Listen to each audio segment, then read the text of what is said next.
let the entire machine make you money. I love that line. And so as you look at this, really look at how, like, we haven't talked about all the revenue pods because it's important to get this marketing concept in your heads so that you begin to think from these 3 foundational pillars as you begin to build out the business.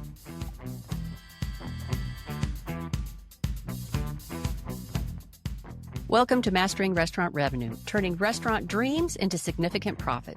We're your hosts, Bruce Russo, 550 plus restaurant concepts designed and built, and a tower of national and regional awards. He's the GOAT of restaurant design and build for money-making operations. And I'm Diane Armitage, 30 years leading a global marketing agency. I help restaurants design not just a space, but a profit machine. Every Tuesday morning at 7 a.m., you can find us on your favorite podcast platform or our YouTube channel. Just search Mastering Restaurant Revenue at YouTube. And please like, subscribe, and share. Very much appreciated. And our website, oddly the same name, masteringrestaurantrevenue.com, sends you an email reminder when the podcast drops and gets you involved in contests and live Q&A episodes with us with prizes that might even include you coming on our show. In fact, our first contest, Bruce, is coming up this weekend, and it has to do with one of our last episodes on the most amazing and stunning DIY or restaurant hacks that you've seen to keep things running. And no, Bruce, you can't enter the contest.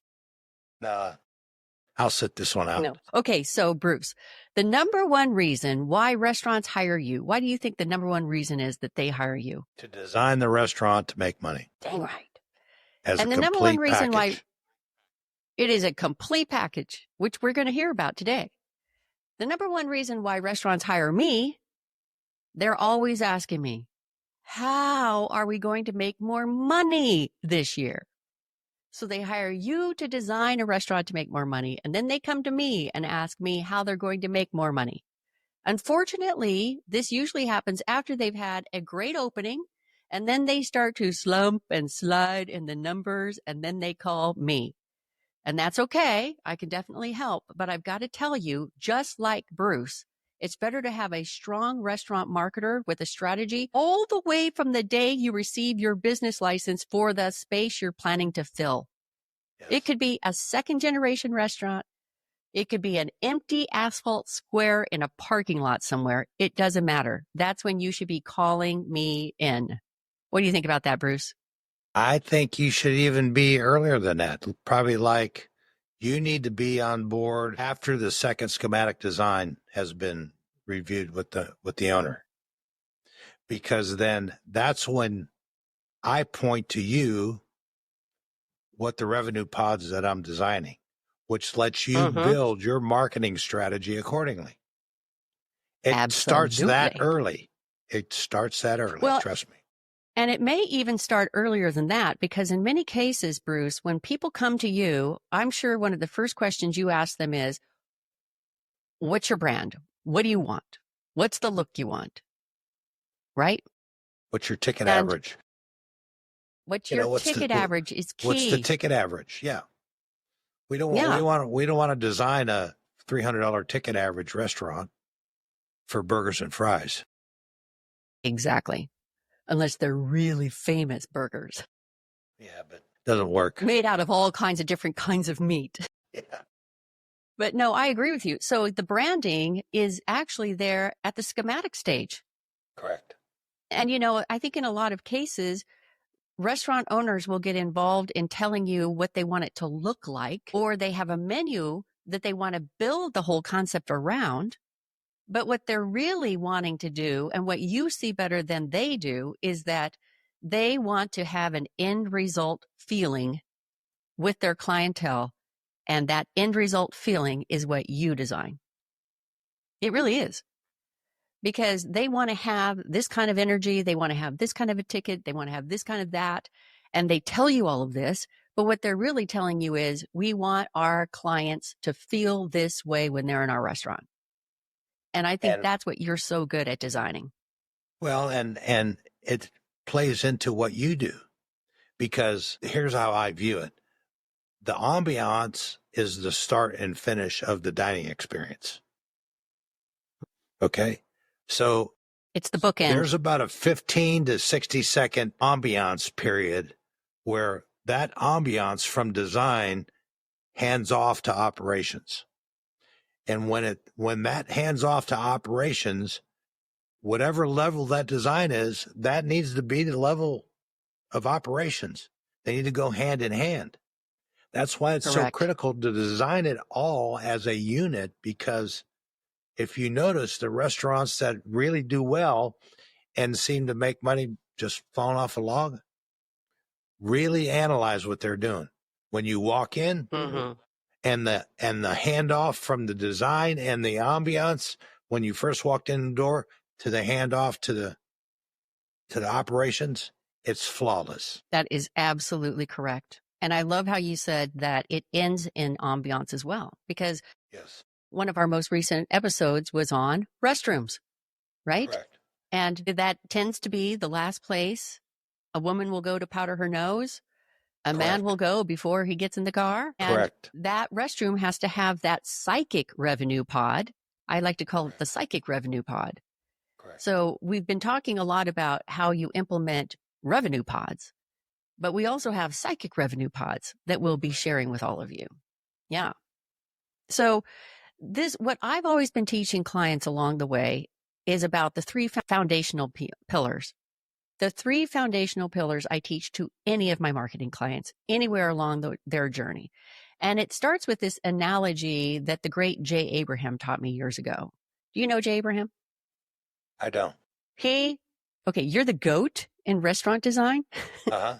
Jay is the GOAT of smart, strategic, leveraged marketing. He's been around since the early 70s. I first met Jay back in 1995 when I thought I was just going to be a freelance writer. And because of just these three things he taught me, I not only grew my business to many millions annually, but I was able to help my clients all over the world do the same in every single industry. It didn't matter if they were like a person who just published a book, or if they were like a giant entity, with offices everywhere, like Remax, right? Or giant motivational speakers like Mark Victor Hansen and Jack Canfield and Chicken Soup for the Soul. And of course, many, many restaurants and resorts. So I had this privilege of really working directly with Jay, mentoring directly with him, even writing his famous sales letters with him for about 3 years. And he's the GOAT. He's the GOAT of all GOATs. Every great marketer out there, you think that they made themselves? They didn't. They followed the GOAT. So the main reason most restaurants come to me, they say, we need more money. And what they're really thinking is, we need more clients, because most restaurants think that in order to bring in more money, they've got to bring in more clients. Now, Jay always referred to this as the diving board syndrome. You've got one way of bringing in clients, and you're out there on your single diving board, only one channel of revenue in your mind, activity, distribution channel, whatever it is, and it's sustaining 100% of your revenue. Your mindset is, we must bring in more clients. And you're out there on that board and you're boinging and you're boinging. But when the economy suddenly shifts, or when COVID hits, your big old pool down there just dries up and drains away. And here you are standing on this diving board with nowhere to go. So the diving board is a boom and bust cycle of business. You're putting a lot of time and effort into one activity that's not necessarily leveraged for you in any other aspect of your business. So he always talked about building the Parthenon instead. The key is to think like a Parthenon builder, like in Athens. Multiple pillars of strategy in play, multiple pillars of income. Make sense? Multiple revenue pods. Of course it makes sense to you. You're a genius, because you're the only guy I've ever talked to about implementing multiple revenue pods into any restaurant business. You're always talking about multiple pillars of income. Yes. So why do we build this way? Well, as I said in many shows and many times, the revenue pod, each revenue pod, and there's minimum 3, can you get up to 10 or 15? It depends on the concept. But simply, you have the dining room, the bar, and the wine sales. That's your 3 typical in a fairly upscale restaurant. So, and they all operate different. The analogy of being on a diving board is a good analogy, because you don't want to have the hostess holding the menus and a wine bottle and standing on the diving board looking for a place to sit. See what I'm saying? So although there is only typically one entry to a restaurant, it's that 1001, 1002, 1003 look that every client does when they walk in a restaurant. Okay, that the staff needs to be trained on how to read that. That's part of training. They need to be trained on how to read that. And once they're trained and they understand, you just let the design work. The design works by itself. Correct.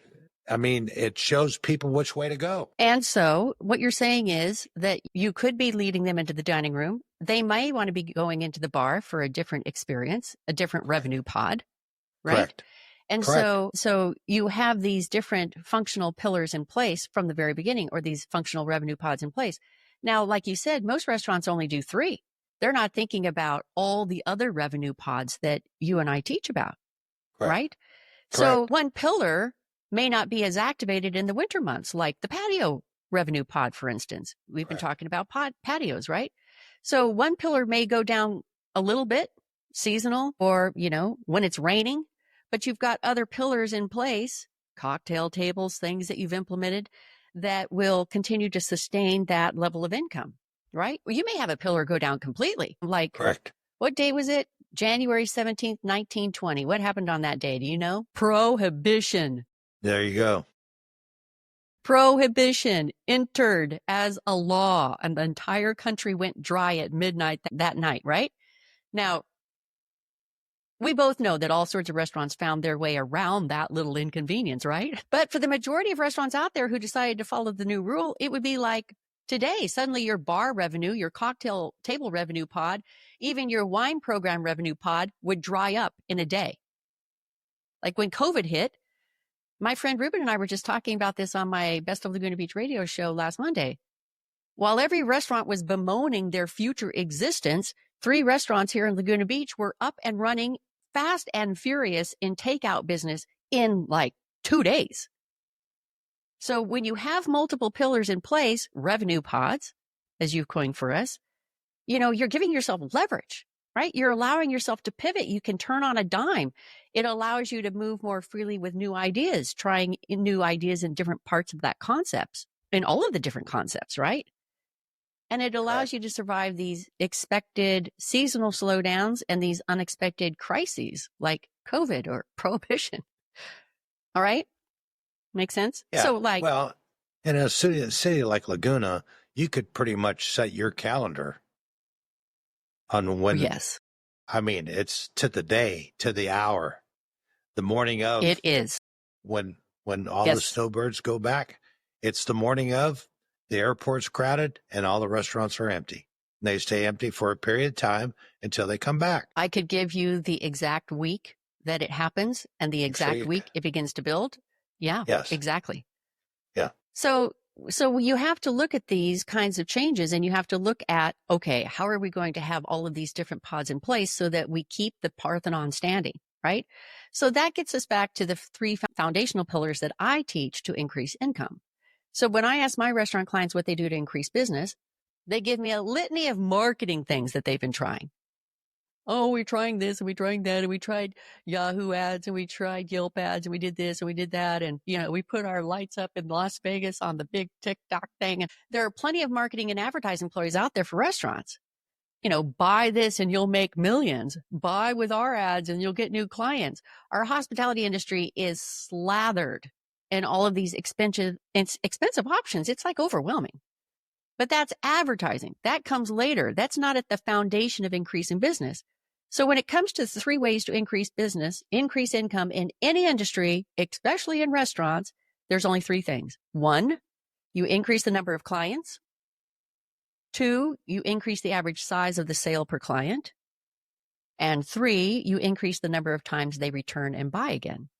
Now, this also includes them helping you build your business, which turns into joint ventures, the beautiful land of joint ventures, but we'll be covering all of that in more episodes. So I'm going to repeat that again because the simplicity of this takes a little while to sink in. There are only 3 ways to increase income. Increase your number of clients, increase the average size of the sale per client, increase the number of times they return and buy again. Now, Bruce, in your business, design and build, your first goal was to increase clients. Yes. Then you increase the average size of the sale per client. But now you rely on increasing the number of times they return and buy again because you have multiple clients who come back to you for 10 concepts, 20 concepts. They just keep coming back to you, right? Yes. So Yes. all of these keys work together. Now, anytime I go into a client business, it doesn't matter if they're just opening their doors of their first restaurant or if they're a global conglomeration. I always work the same way. I just need to figure out how to increase each of these 3 items by a scooch, a smidge, each of the 3 items. That's all we need. So this is what I encourage people to do when you're listening to this episode, right? Get out a piece of paper. It's not algebra. It's the simplest math ever. Bruce can do it in his head. So the first thing you do is you calculate your number of clients. You figure out the average amount of money they spend on a transaction, and you determine how often that client makes a purchase each year. It's pretty easy. So say you have 1,000 patrons, and they spend $100 with you, and they come in 2 times a year. So that's 1,000 times 100 times 2. What does that equal? 200,000. But if you just focus on increasing 10% across all 3 of these numbers, so you go from 1,000 clients to 1,100, you're adding just 100 clients. You go from $100 to 110. That's a tiny $10 increase. You go from 2 transactions to 2.2 transactions per year. Say they come in twice for dinner and once for bar food. So that's 1,100 times 110 times 2.2. Now you're at 200,200. So a 10% increase across the board exponentialized your income by 33%. If you focus on a 25% increase on each of the 3 pillars, right? You following me so far, Bruce? Yeah, no, I get it. Because there's more I'm going to add to this. Oh, I know you are. So say you do a 25% increase, right? So now you're at 1,250 clients, 125 per sale times 2.5 transactions. Now you've like doubled your first numbers from 200,000 to 390,625. So this is where I help clients. I help them figure out how to tweak each pillar to increase their exponential growth. It's just these 3 things. So what do you want to add to that, my dear? Well, to get specific with that, how do you do that in a restaurant? Well, you sit with your staff and say, hey, we really want you to upsell appetizers. And then you develop an appetizer menu and you put things on the menu like falafel. I'm sure you know what falafel is. And do you know the ingredients of falafel? It's probably one of the most economical things you could serve in a restaurant. Right. A golf ball size falafel probably has a total cost of 18 cents. Mm-hmm. You put 4 of those on the plate for $6. What's the profit margin on that? Right.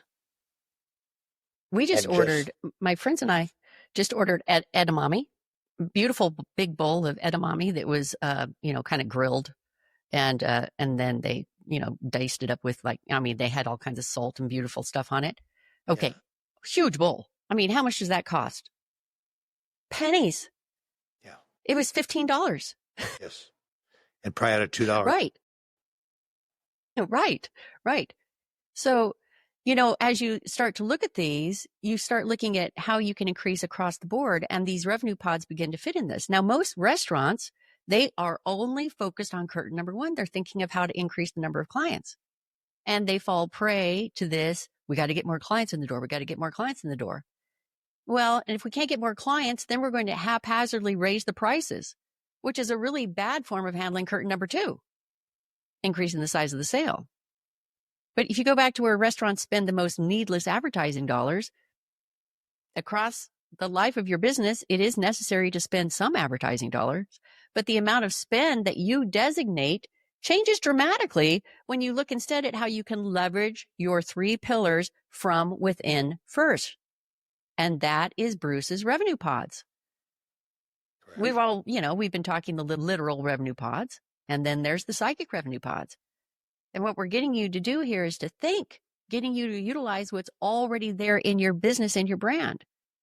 right? The hidden assets, the untapped opportunities, Correct. the overlooked possibilities, right?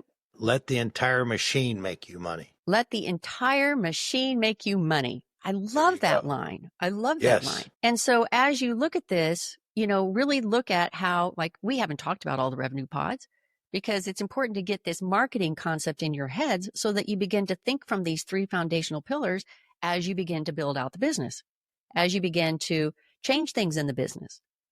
Increasing the average size of the sale per client doesn't necessarily mean that you just have to rely on your serving staff to upsell something from the appetizer menu. You can have a separate bar menu. You can have a separate cocktail tables menu. You can have a wine program. You can have all of these things that increase the average size of the sale per client. And when you look at increasing the number of times they come back, they return and they buy again. Well, and that's the yes, key. It's easier to get a customer to return than it is to develop a new customer because there's a cost. Absolutely. The cost to obtain a new customer versus the cost to maintain a customer, big difference there. It's a huge in the restaurant spread. industry. It's about 20 times more expensive to get one customer in the door than it is to get that customer to return. And we have the most creative and innovative minds in the world in this industry. Yes. There are all kinds of ways that you can find ways to get your customers to return. And it's not just the psychic, but the psychic has a lot to do with it. Yeah. That beautiful front entrance, that beautiful patio that has so much energy and fun, the restrooms, the live music you may be playing, the way that you're greeted, the way the bartenders greet you and work with you. It's all this mix that keeps bringing those people back again. And when they come back again, the quality of the, what was that? The quality of the doorknob on the front door, the door hardware. Yeah.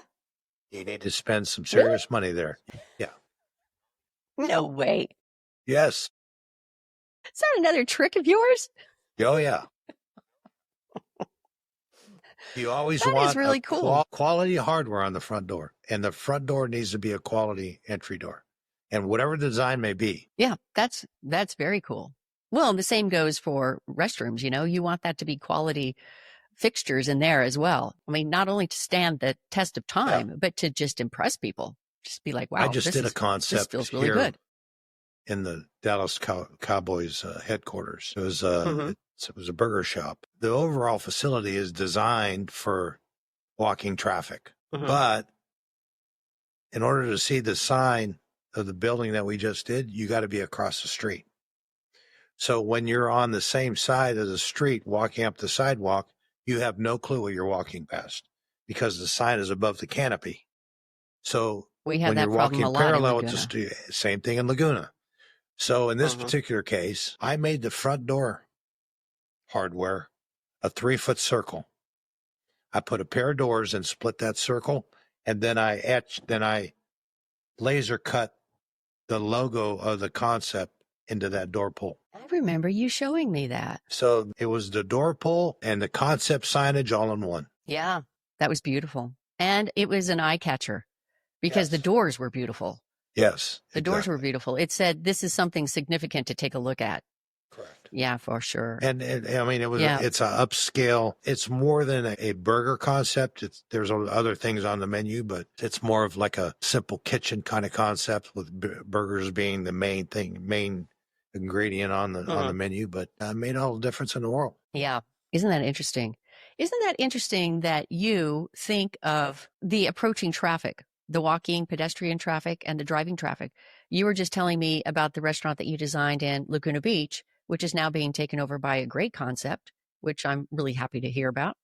But tell me again how you looked at the limitations that you had to deal with the patio and why that was so important to pedestrian and drive-by traffic. Well, on Ocean, majority of the traffic comes from the canyon side. Meaning they're coming in from, out there toward the ocean. Toward the ocean.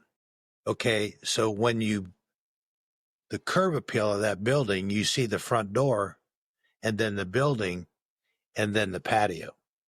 So Right. you don't don't relate the patio energy with the entry of the building. I didn't have the ability to move it because of the historical. Mm-hmm. If you're coming from the ocean side on Ocean, then you get hooked because you see the patio energy, then the entry door. Now, correct. If I had my way, there's a pair of double doors that can be deemed as the entry door somewhat if they just left the doors open, because what it does is it's a double door entry to the patio. Mm-hmm. And they can put the menu stand out there. They can put some nice pot landscape and really make that appeal as the entry. So when the client walks into the restaurant, they're catching the energy of the patio. And correct. People energy breed people energy, especially if the other there's thing a line. I found. Right. Well, indeed. I mean, our Zink's Cafe always has a line out the door and down the street, and people are always like, what is that restaurant? But back to the restaurant that you designed, you were telling me before we started the show about how the drive-in traffic, which is coming this way and sees the patio last, doesn't see the patio because their head is already turned to look at the patio with all the energy across the street. Exactly. At Hennessy. Right. Yes. And they're thinking, oh, okay, I'm going to go park somewhere and go to Hennessy's because that looks like it's fun.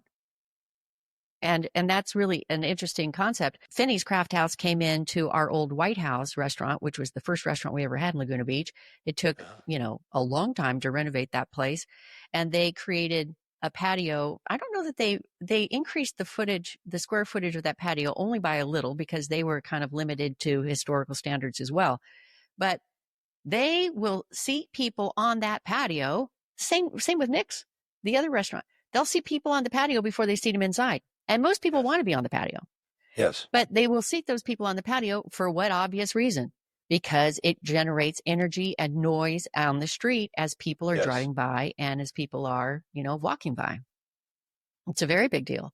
And so there you have a patio, like you were saying earlier, that serves two revenue pods. It serves a psychic revenue pod and it serves the actual literal revenue pod. There's an ambiance that a table with 4 people and an umbrella send. The message it sends, it sends a message of calm and tranquility. So the more you put that on the front end of the facade, that's great energy to send the message out. Hey, look at us. Look at our restaurant. But, I also think that when you have a restaurant where people are allowed to sit at the counter, so to speak, and look out from the patio into the pedestrian traffic and all that kind of thing, then you're creating an energy that's different than tranquility and calm. You're creating a, people watching, kind of energy, fun, rowdier energy, I would say. Well, it's a lower ticket average. Yes, indeed. So isn't it amazing how you design a patio to go with your ticket average, which goes with the branding that you do at the very beginning, which goes with what you're trying to have your clients feel as the end result. That really is what it is about. Well, how do you want them feeling? Correct. And normally, you wouldn't have a tailor-made suit and put it on and wear flip-flops with it. I mean, I'm sure there's parts of the country or there are parts of the world that's normal, but that's not normal. You see what I'm saying? So that glove has to fit. It all has to be a package. And that's what I stress here. It's not just the design and it's not just the menu and it's not just the operations. It is a complete package. And all that communication needs to happen while I'm putting lines on paper. And when it does, the end result, I mean, we go to these openings and it's amazing. And I will tell you that when I have been involved, and this is not stroking my ego, but when I have been involved at the very beginning, where the schematic is being drawn and where the decisions are being made, it's just so much easier. And, we make it sound like it's this whole package, everything that you've got to think about. It's really not this whole package everything you have to think about. You just have to hire the right people who already know how to think about it. Okay. And I'm get the one them, thinking of the everyone three to foundational focus. pillars. Yes. And we just got to have everybody on the team focused at the same dot. Exactly. Exactly. But I And mean, then it becomes fun. You're not feeling yes. like you're scattered and you're trying to bring No. in business and you're desperate to figure this thing out. You've already built in the revenue pods. You've already built in the psychic revenue pods. You were already Correct. looking on the three foundational pillars to increase your business. And you're just working on those three foundational pillars as you're fulfilling the revenue pods. Okay. So And I'm going to that's say how my it all phrase happens. again. I'm going to say, sorry to interrupt. Not Design at by all. default. Design by default. So all that happens by default. Why? Because when the first customer comes in, they don't know the thinking and the communication that happened 12 months prior Exactly. to make it an easy, excellent experience. Mm-hmm. And I have to tell you, Bruce, so many restaurants just feel thrown together. When I go to openings, I just feel like I'm in a restaurant that hasn't even had a proper run through. They're just so eager to get open, and they just, they're not following the foundational pillar rules, the foundational revenue pods that they can instill. And like I said, once you have those revenue pods in place, then it's fun. Then it becomes this creative exercise on how you can increase the number of clients, increase the size of the transaction, increase the number of times they return based on what you've got built in as your revenue pods. And then it becomes a very creative exercise. And people enjoy being included in that creative advertising marketing world. They like being included in your world. They want to be back in your restaurant because you've shown some creativity rather than just slapping yourself out there and going, okay, we're opening our doors and we just want you to buy our food. It doesn't work that way. So when you put the whole package together, when you see a smooth opening and everybody's trained properly, that operational team, the only thing you have to do is manage the machine that was created. Here's the instruction manual.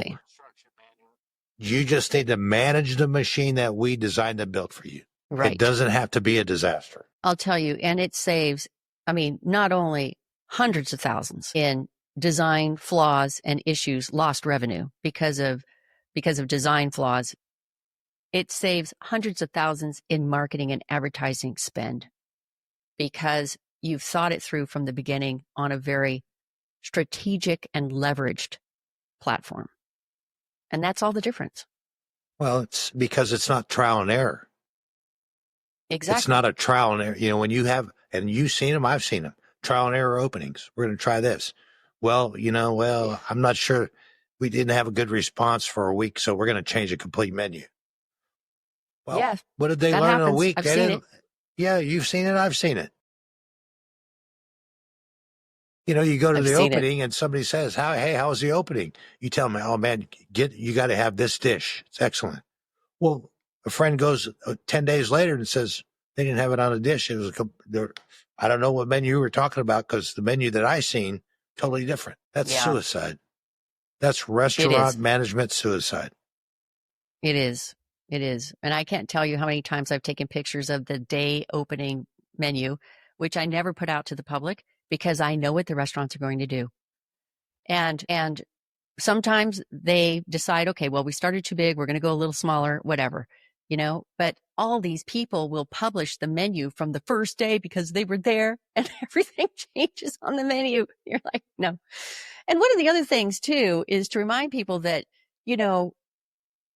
Bruce and I can come into a restaurant after it's been in operation for a year or 2 or 3 and help change up, help do minor renovations, help change up the psychic revenue renovations, and help change up what's being done to bring the client in to increase the size of transaction and all that kind of thing. It can happen anywhere along the way. It's not like now that you're in the business, you're like, oh, we're screwed. We can't make this happen. No. This is where we typically come in is when it's not going well. And it's so much better to come in when you're planning and staging from the very beginning. But we can do it. Correct. We can help. Well, but I'm going to tell you the biggest flaw in design, and I don't know if you've noticed or not, but being able to sit in the dining room and look into the kitchen or the dish pit. from the dining room. Mm-hmm. Biggest Mhm. disaster of a design you could possibly see. I agree. I mean, Yeah.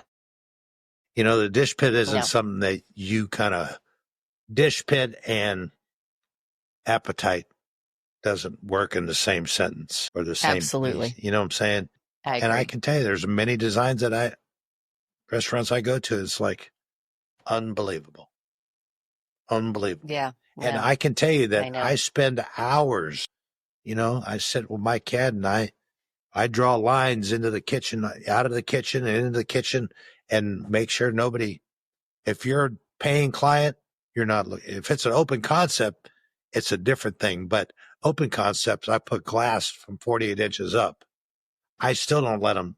They still can't see in the back of the house. Right. Absolutely. I mean, when you have an open kitchen, you're talking more about a concert symphony. You want that interaction between the guests and the chefs because it's a show, Yes. but you still don't need the dish pit to be part of the show. No. No. Unfortunately, the dishwasher doesn't get any. He doesn't get any praise in that. But Yeah. when Though he is extremely vital. exactly. But if you're doing 200 covers or 300 covers a night, I can tell you the cook line floor isn't nothing to look at. Because there's not somebody going up and down the cook line every 3 minutes with a mop or a broom or a vacuum. That's just the cost. It's kind of like a carpenter making cabinets. The floor's covered with sawdust until he's done Yeah, at the end of the day and he sweeps the floor. Same thing. right. Agreed. It's messy. It's messy. And the psychic revenue, the client does not need to have that psychic revenue in their mind. So, yeah, that's not a psychic revenue pod. Well, I just wanted to, so we're going to shut this episode down, but we will be talking more marketing and branding and curb appeal. Bruce just sent me some amazing photos of before and afters that he has done. And I think we want to start sharing those on screen actually, so that you guys can see what the difference is between what a restaurant kind of looking a little worn out, aged, even before it's closed, and what you can do to refine it and change it immaculately. So we've got a lot of that going on. The branding is part of that marketing. It is part of that whole psychic thing that happens that does not involve spending advertising dollars, but it's a long-term effect and a long-term win for you. So we'll be going into a lot more of that in the days ahead and the weeks ahead. But thank you again, Bruce, for being here. All of you, please go to our YouTube station. Please like, share, and subscribe, and make sure you check out our website, masteringrestaurantrevenue.com, and get involved in some of those contests we've got going on. And we'll talk with you again next week. Thank you for joining Bruce and Diane on this journey of mastering restaurant revenue. Please take a moment to like, subscribe, and share your thoughts in the comments below. Your feedback helps them deliver even more of what you want to hear. Until next time, keep refining your approach, stay passionate about your craft, and here's to your restaurant's continued success.